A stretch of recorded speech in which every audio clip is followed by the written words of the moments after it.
Si vous avez fait vos courses, vous l'avez certainement remarqué. Les Diables Rouges sont partout dans les rayons. Mais attention, pour vendre ces gadgets, il faut acheter une licence à l'Union belge de football. Dans le cas contraire, il faut respecter certaines conditions. C'est impossible d'utiliser par exemple le logo de la fédération, le logo des Diables Rouges, le fameux trident, le logo des Belgian Red Flames, notre équipe nationale A féminine, ou par exemple encore le logo de 1895, le fan club officiel des supporters, sans notre autorisation. C'est la même chose aussi par exemple pour certaines appellations comme Diable Rouge, Rode Duivels en néerlandais ou Belgian Red Devils en anglais, c'est protégé. C'est la même chose aussi au niveau des noms des Diables Rouges. Cette année, l'Union belge a vendu une dizaine de licences. Mais toutes les marques ne passent pas par elle pour distribuer leurs goodies.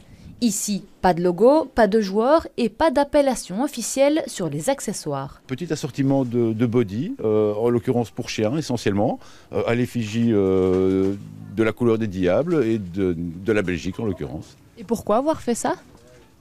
Comment dire, pour être un petit peu dans l'ambiance de ce mondial et comme vous le constatez, vu le petit assortiment, non pas spécialement à but lucratif, c'est vraiment pour participer à l'engouement de cette épreuve sportive. À 2 jours du mondial, beaucoup d'autres marques profitent de l'engouement autour des Diables. Et pour éviter toute confusion avec ce qu'il est autorisé de vendre sans licence, il vaut mieux contacter l'Union belge, sinon la facture risque d'être salée.